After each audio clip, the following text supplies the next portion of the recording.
Continuing this sermon series on the good and beautiful community based on the book by one of our pastors in residence, James Bryan Smith. And as you can see on the screen, we've been looking at the peculiar community. We are, by God's design, to be rather odd. Do I have your attention yet? And today in particular, you'll see why Christian community is a strange thing when we are as God desires for us to be. And then we talked about the hopeful community, the serving community, and the Christ-centered community. So, let me ask you, did you know that Donald Duck was once banned in Finland? Did you know that? Do any of you want to know why? He was banned from Finland because he doesn't wear any pants. Did you know that ketchup was sold in the 1830s as a medicine that was distributed by pharmacists? You might be on Jeopardy someday. Did you know that Leonardo da Vinci would write backward? You did know that? He would write backward, mirror writing with one hand and paint with the other all at the same time. Can you stand one more? I didn't hear any yes. Okay. Did you know that clocks are not permitted in any Las Vegas business? How many of you care? Okay, one more, okay? Did you know that 20% of the food that is consumed in the United States of America is consumed where? In the car. 20%. Did you know that there are 5 Gospels? How many of you know that there are 5 Gospels? There's Matthew, Mark, Luke, and John. That's 5, right? Matthew, Mark, Luke, John. What's the 5th gospel?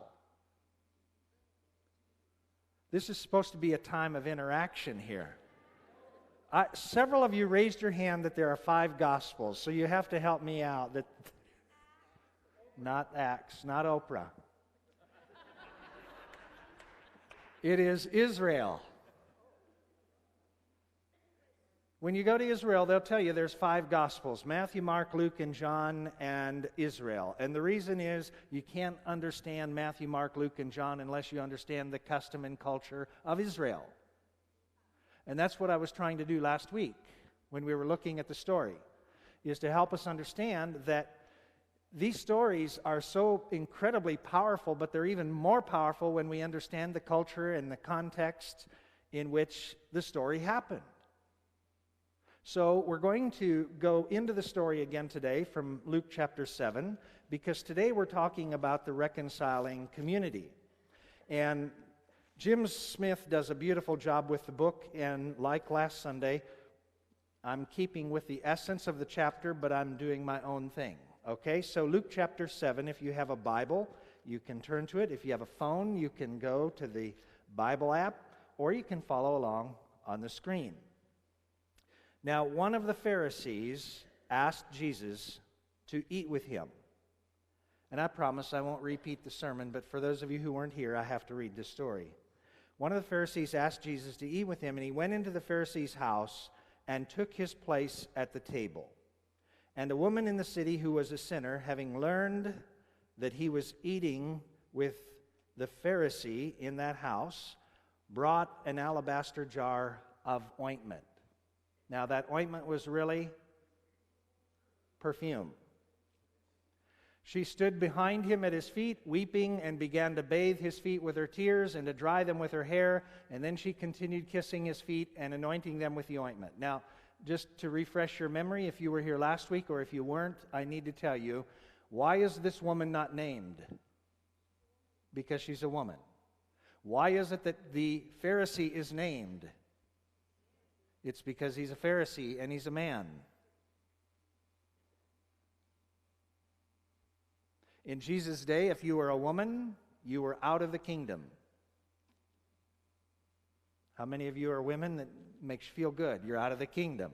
In Jesus' day, you were out of the kingdom automatically because of your gender. And women were rarely named. There's only 3 exceptions in the Gospels, and it all has to do with Mary. So, one of the Pharisees. Who are the Pharisees? They're the people that keep the law. How many laws are there to keep? Not just the 10. How many in total? Boy, I'll tell you, my preaching is terrible. None of you are remembering what I said last week. 613 laws. 613. Do not boil a kid in its mother's milk. That means that you are never to mix meat and dairy. The kid is a goat. So a good Jew would never have a pepperoni pizza. See, mix dairy and meat, never. That's just one of the laws. Pharisees kept all 613 laws. And there was a woman in the city who was a sinner. Having learned that Jesus was eating in the Pharisee's house, then brought the alabaster jar of ointment.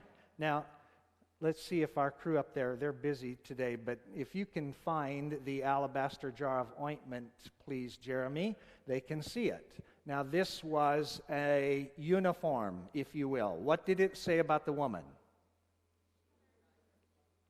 Now, a woman of the night. This was her sign that she's a woman of the night. And what did it contain? Perfume. Why? Because it would draw the men, and it would cover up her own sense of filth, dirt, being a nobody. So let's go back to the story, please, Jeremy. Are you with me? So one of the Pharisees asked Jesus to eat with him, and he went in. I read that already. She stood behind him. Why did she stand behind him? Because she's a woman. And why is she here wiping, bathing, tenderly caring for Jesus' feet when that was the job of this Pharisee? Why is she doing it? Because the Pharisee didn't. And why did the Pharisee not do it? Because he wants to reveal that Jesus is a phony. He's showing him no respect. In fact, he's dissing him, as we would say today, in every possible way. He was to kiss his hand, he was to kiss his cheek, he was to bow and give honor, and he was to take him to the best seat in the house, and he did none of that. And so this woman who's watching this happen breaks all the rules, and what does she do? She goes in and she gets behind Jesus so that she is in proper place. She knows her place. But she can't stand the fact that they are dissing Jesus. Now, here's the point of this sermon today when we're talking about reconciliation. Hang with me here. In the Gospel of Luke, every story has a Christ figure, the one who is willing to do, as St. Luke demonstrated in their song, the one who is willing to go in and risk it all in order to save somebody else, in order to serve somebody else. And in this story, who is the Christ figure? It is the woman. Why is it a risk for her to come off the street and go into the home and kneel there and bathe Jesus' feet? What did she risk? She let her hair down, which in that culture was punishable by death. She risks it all in order to show Jesus' love. She's the Christ figure. Extravagant generosity. She knows that by doing that, she's likely to be what? Stoned. Now, when the Pharisee who had invited Jesus saw what was going on, he said to himself, if this man were a prophet, if he was the real deal, he would have shown who and what kind of woman this is who is touching him, that she is a sinner. And he has come to the conclusion that Jesus is what? A complete phony. And Jesus spoke up and said to him, Simon, I have something to say to you. And how does he respond? Teacher, meaning rabbi. He knows he's a rabbi. He knows that he is dissing him on purpose. He said, speak. Now listen to this story. This is where we're going to head today. A certain creditor had two debtors. One owed 500 denarii and the other 50. And when they could not pay, he canceled the debts for both of them. Now which of them will love him more? And Simon answered, I suppose the one for whom he canceled the greater debt. And Jesus said to him, you have judged rightly. Then turning toward the woman, he said to Simon, do you see her? Why is it that Simon allowed her to bathe Jesus' feet when that was against the law? Because he didn't even see her. And why did he not even see her? Because she was invisible to him.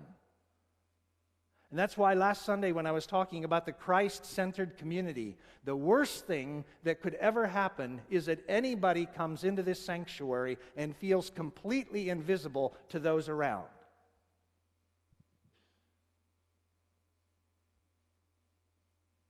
We cannot be a Christ-centered community and not see each other. That's the only reason Simon didn't have her hauled out and stoned to death right then and there. He just plainly didn't see her. That's why Jesus said, do you see this woman? I entered your house. You didn't do what you were supposed to do. You gave me no kiss. But from the time I came in, she has not stopped kissing my feet. You were to anoint my head with oil. You didn't do it. She did. Therefore I tell you, her sins, which were many, have been forgiven. Now, why is she a woman of the night? Let me remind you. Because her husband divorced her. In that culture, the woman had absolutely no say about that. The man could put the woman out for any reason he wanted. And in less than 1% of Jewish culture at that time had a family that could support a woman. And so when she was divorced, she automatically became a woman of the night. That's why Jesus says, I tell you, her sins, which were many, have been forgiven. Hence, she has been shown great love. But the one to whom little is forgiven loves little. Now, are you still with me? Who is Jesus talking about when he says, the one to whom little is forgiven loves little? The Pharisee. And why would the Pharisee be offended by this? He doesn't think he's a sinner.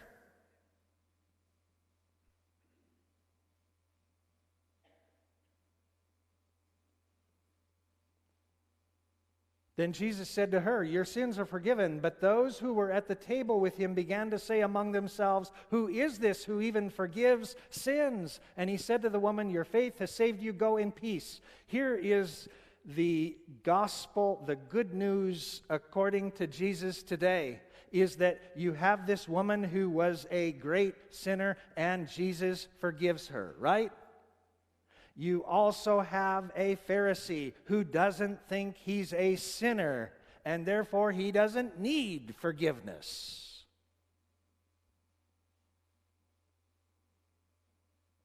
And this is where we enter into the story. And I am carefully choosing my words, most of us think we're more like the Pharisee than like the woman.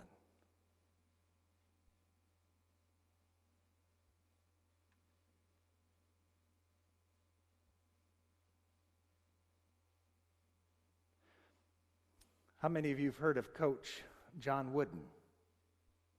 The greatest coach of all time, in my humble opinion. If you've ever read his books, you can see why he's the great. I'll never forget, a few years back, before John Wooden died, he was doing an interview on NPR, and that's when Bobby Knight was still so incredibly angry and throwing chairs and all that stuff. And he was asked by the reporter, Coach Wooden, you were known for being extraordinarily calm. I just want to ask you, what would you say to Bobby Knight? He said, I would say to Bobby Knight, there's good in the worst of us, and there's bad in the best of us.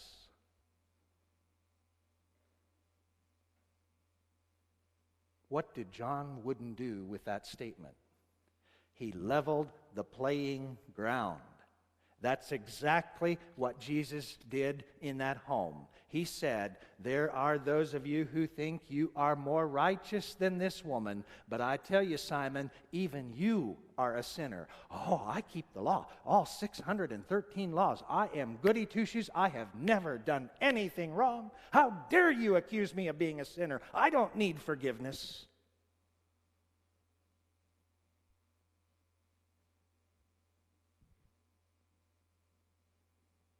And that's why St. Paul says, all have sinned.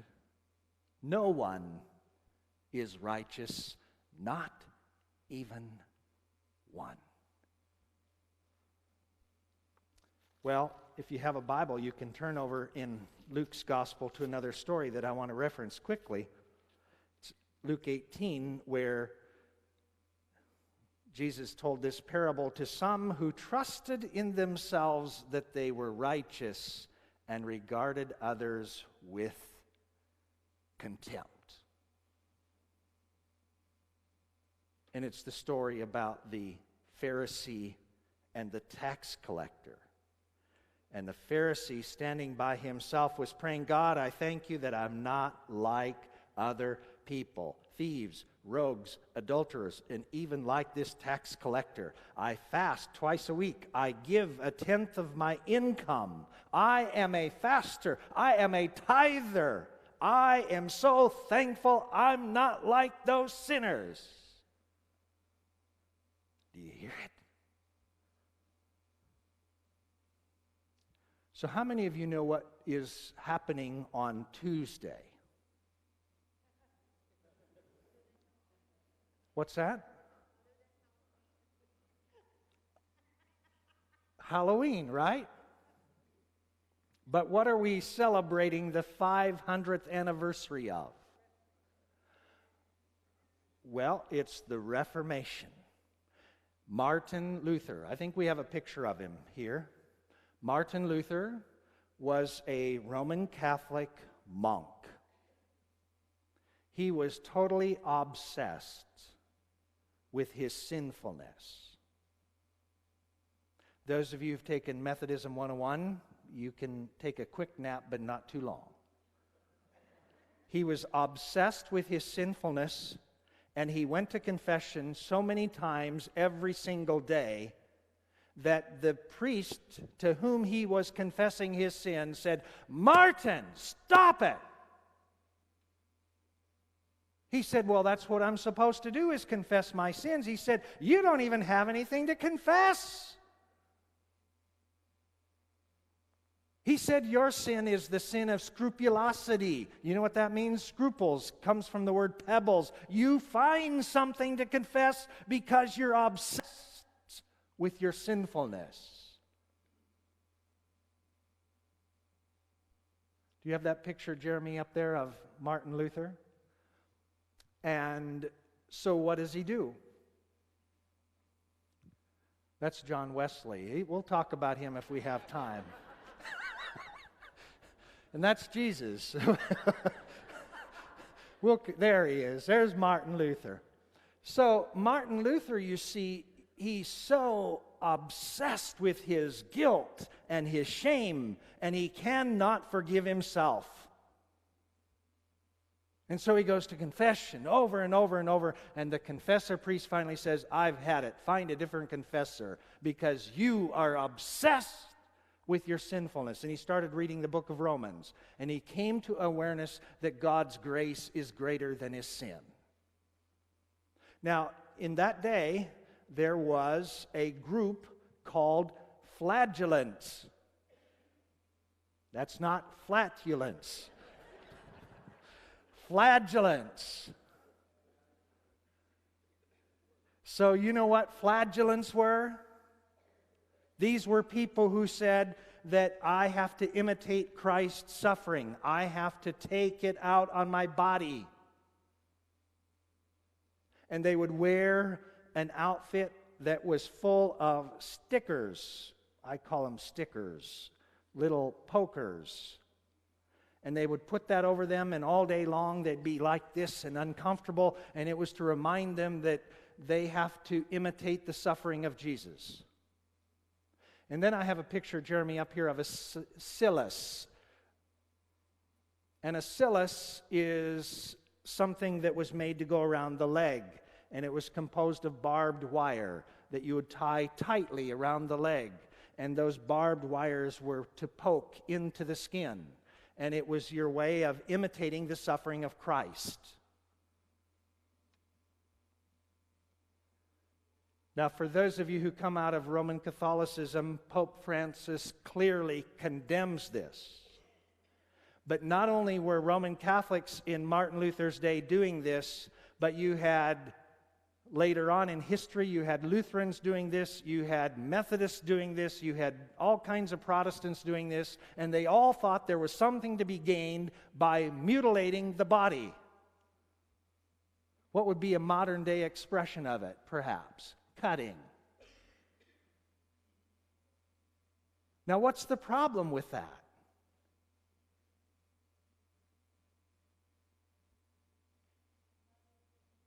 The body is a temple.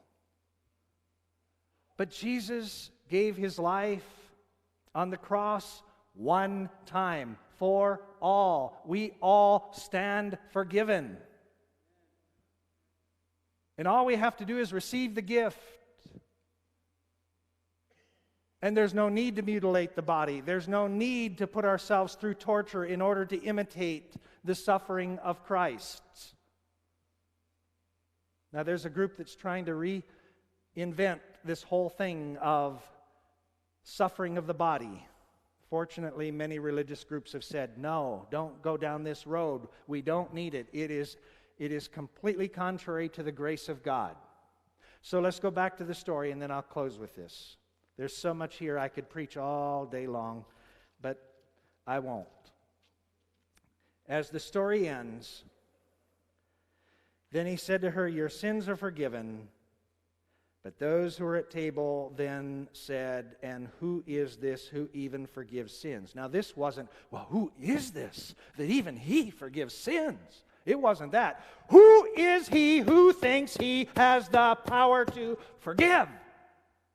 That's the spirit of what was happening there. Blasphemy. What do you do with blasphemers? You put them on a cross.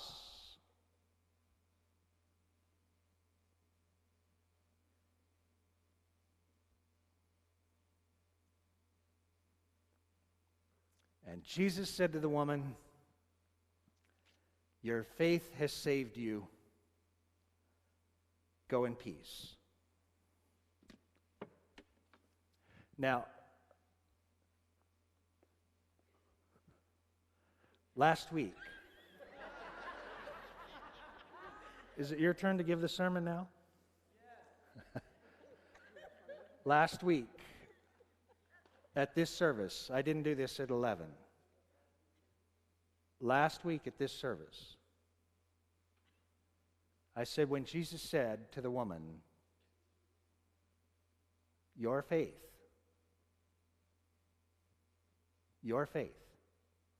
has saved you. What did he mean?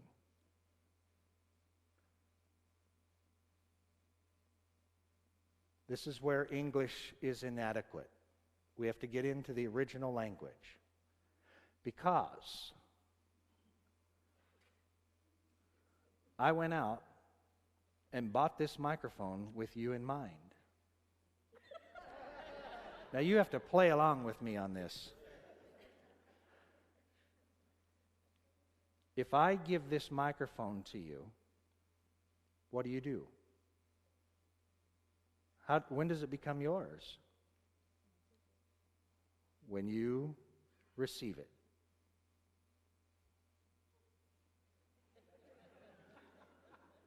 Are you willing to receive it? Okay. Now hear this. This is what faith, according to Jesus, means. He gave this woman this great gift of forgiveness, right? What did she do? She accepted it. But faith, as Jesus defined it, is that she knew Jesus wouldn't do this. See, faith in Jesus' day was not defined as, well, I believe in you. It was defined as, I receive what you want to give me, knowing that you'll never do this.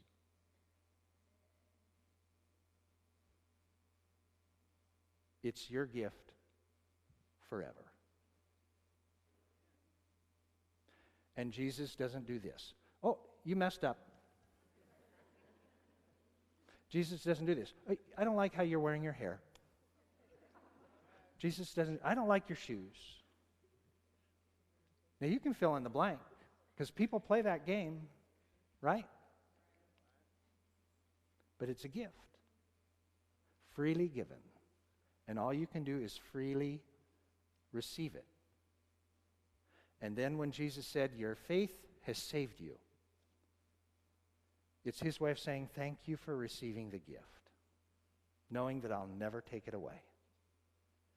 But peace is shalom. You are whole, which means you're a person. I see you. I know you. I call you by name. See, to be the reconciling community is this. You and I cannot forgive each other until we know that we are forgiven. And people who don't forgive much are not forgiven much. And that doesn't mean that Jesus is stingy. It means that we don't think we need it.